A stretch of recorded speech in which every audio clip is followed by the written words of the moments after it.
নমস্কার। আমি আজ আবার আপনাদের মহাভারত পাঠ নিয়ে এসেছি। আশা করছি আপনারা শ্রদ্ধার সঙ্গে আমার এই মহাভারত পাঠ শোনেন, কারণ মহাভারত পাঠ শুনলে সংসারের মঙ্গল হয়। ভগবান আপনাদের ভালো রাখুন, আর আমাদের এই চলার পথে অনেক কিছু শিক্ষা লাভ হয়। মহাভারত পাঠ এক অমৃত। যাই হোক, আজকে আপনাদের সামনে যে অংশটা পড়ব তা হলো জরাসন্ধ বধ এবং বন্দী রাজাদের মুক্তি। বৈশম্পায়ন বললেন, জন্মেজয়, ভগবান শ্রীকৃষ্ণ যখন দেখলেন যে জরাসন্ধ যুদ্ধ করতে উদ্যোগ হয়েছেন, তখন তিনি তাকে জিজ্ঞাসা করলেন, রাজন, তুমি আমাদের তিনজনের মধ্যে কার সঙ্গে যুদ্ধ করতে চাও? আমাদের মধ্যে কে প্রস্তুত হবে? জরাসন্ধ ভীমের সঙ্গে মল্লযুদ্ধ করতে চাইলেন। তিনি মালা ও মাঙ্গলিক তিলক পরলেন, আঘাত প্রতিরোধ করার জন্য বাজুবন্ধ পরলেন, ব্রাহ্মণরা এসে স্বস্তি বাচন করলেন। ক্ষত্রিয় ধর্ম অনুযায়ী তারা মুকুট খুলে রেখে চুল বেঁধে নিলেন। জরাসন্ধ বললেন, ভীম এসো, বলবানের সঙ্গে যুদ্ধ করে হেরে গেলেও যশ লাভ হয়। মহাবলী ভীম শ্রীকৃষ্ণের সঙ্গে পরামর্শ করে ব্রাহ্মণদের দ্বারা স্বস্তি বাচন করিয়ে জরাসন্ধের সঙ্গে লড়াই করার জন্য মল্লযুদ্ধের স্থানে গেলেন। উভয়েই বিজয় লাভ করতে আগ্রহী ছিলেন। দুজনেই নিজ নিজ বাহুকে অস্ত্রের ন্যায় ব্যবহার শুরু করলেন। হাত ধরার আগে দুজনেই একে অন্যের স্পর্শ করলেন। তারপর দুজনেই তাল ঠুকতে ঠুকতে এগিয়ে এসে পরস্পরকে জড়িয়ে ধরলেন। তাঁরা তৃণপিত, পূর্ণযোগ, সমষ্টিক ইত্যাদি দ্বারা মারপ্যাঁচ কষলেন। দুজনের এই মল্লযুদ্ধ অপূর্ব হয়েছিল। তাদের মল্লযুদ্ধ দেখার জন্য হাজার হাজার পুরবাসী ব্রাহ্মণ, ক্ষত্রিয়, বৈশ্য, শূদ্র, আবাল বৃদ্ধ বনিতা একত্রিত হয়েছিল। তাদের মারামারি, টানাটানি, ধস্তাধস্তিতে কর্কশ আওয়াজ শোনা যেতে লাগল। কখনো তারা হাত দিয়ে একজন অপরকে ধাক্কা মারেন, আবার ঘাড় ধরে ঘুরিয়ে দেন। কখনো একে অপরকে তাড়া করে টেনে আনেন, হাঁটু দিয়ে ধাক্কা মারেন এবং হুঙ্কার দিয়ে ঘুষি আঘাত করেন। তাঁরা যেদিকে যান, জনতা সেদিক থেকে পালিয়ে অন্যদিকে চলে আসে। দুজনেই হৃষ্টপুষ্ট, বিশাল বক্ষ এবং দীর্ঘ বাহু সম্পন্ন। তাঁরা এমনভাবে যুদ্ধ করছিলেন, মনে হচ্ছিল যেন দুটি লোহার গদা পরস্পর ঠোকাঠুকি খাচ্ছে।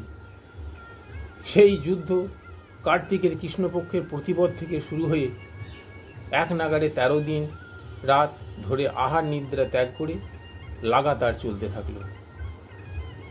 চতুর্দশ দিনে রাতের সময় জরাসন্ধ ক্লান্ত হয়ে পড়লেন। তাঁর দশা দেখে শ্রীকৃষ্ণ বললেন, বীর ভীমসেন, শত্রু ক্লান্ত হয়ে পড়লে তাকে বেশি চাপ দেওয়া উচিত নয়। আরে বেশি জোর দিলে তো ও মরে যাবে। এখন তুমি আর ওকে বেশি চাপ না দিয়ে শুধু বাহু দ্বারা যুদ্ধ করো। শ্রীকৃষ্ণের কথা শুনেই ভীম জরাসন্ধের অবস্থা বুঝে গেলেন এবং তাকে মেরে ফেলার সংকল্প নিলেন। ভগবান শ্রীকৃষ্ণ ভীমকে আরও উৎসাহ দেওয়ার জন্য সংকেত করলেন, ভীম, তোমার মধ্যে দৈববল এবং বাহুবল উভয়ই বিদ্যমান।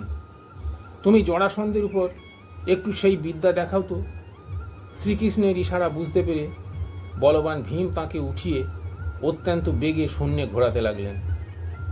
অনেকবার ঘোরাবার পর তাকে মাটিতে আছড়ে ফেলে দিয়ে তার পিঠের উপর হাঁটু গেড়ে বসে পাঁজরগুলো টুকরো টুকরো করে দিলেন। তার সঙ্গে হুঙ্কার দিয়ে উঠে এক পা দিয়ে জরাসন্ধের একটি পা চেপে অন্য পাটিকে তুলে তাকে দুখণ্ড করে ফেললেন। জরাসন্ধের এই দুর্দশা দেখে এবং ভীমের গর্জন শুনে উপস্থিত জনতা ভীত সন্ত্রস্ত হয়ে গেল। নারীগণ এইসব ঘটনা দেখে আতঙ্কে বিহ্বল হয়ে পড়লেন। সন্তান সম্ভবাদের গর্ভপাতের উপক্রম হল। সকলে চমকে গিয়ে আশ্চর্য হয়ে ভাবতে লাগলো যে হিমালয় ভেঙে পড়েনি তো, নাকি পৃথিবী খণ্ড বিখণ্ড হয়ে গেছে।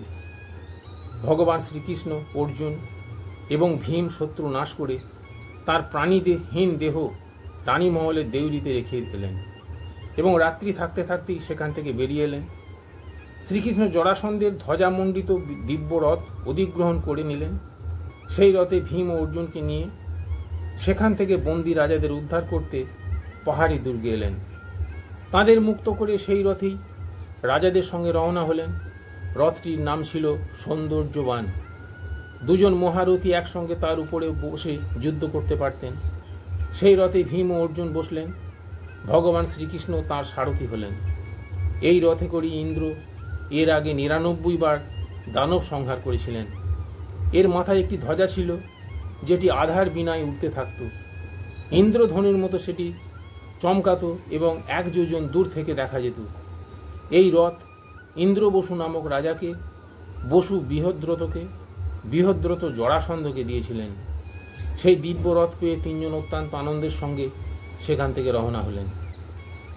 পরম যশস্বী করুণাময় ভগবান শ্রীকৃষ্ণ রথ চালিয়ে গিরিব্রজের বাইরে বেরিয়ে ময়দানে এলেন। সেখানে ব্রাহ্মণ ও অন্য নাগরিকগণ এবং বন্দিমুক্ত রাজগণ শ্রীকৃষ্ণকে শ্রদ্ধা ভক্তিতে পুজো করলেন। রাজারা বললেন, হে সর্বশক্তিমান, ভীম ও অর্জুনকে সঙ্গে করে আপনি আমাদের মুক্ত করে ধর্ম রক্ষা করেছেন।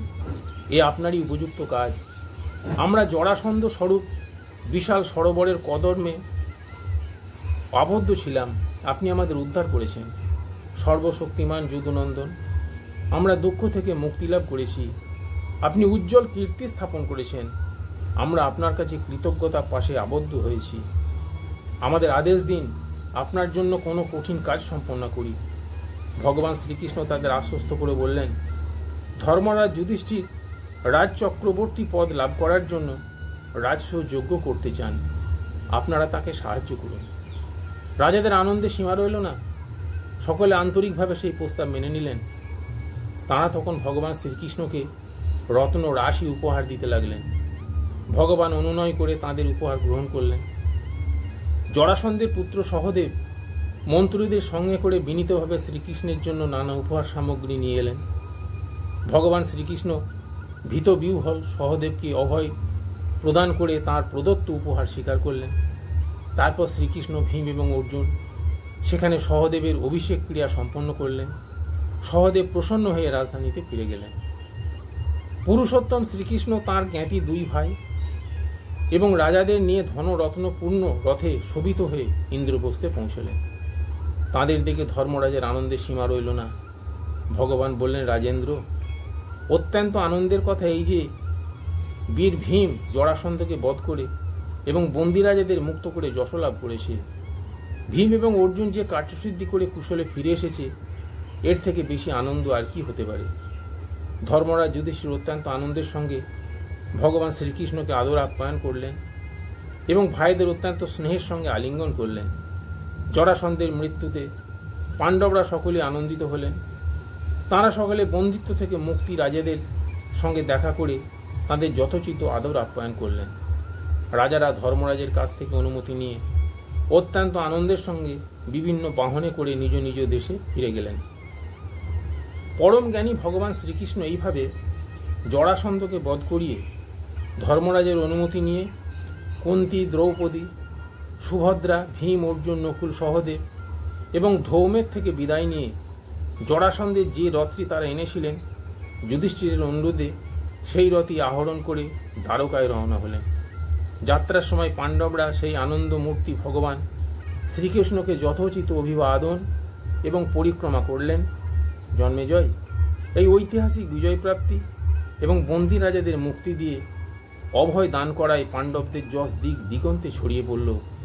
ধর্মরাজ যুধিষ্ঠির সময়ানুকূল ধর্মে দৃঢ় থেকে প্রজা পালন করতে লাগলেন। ধর্ম, অর্থ এবং কাম এই 3 পুরুষার্থই তাঁর সেবায় সংলগ্ন ছিল। নমস্কার।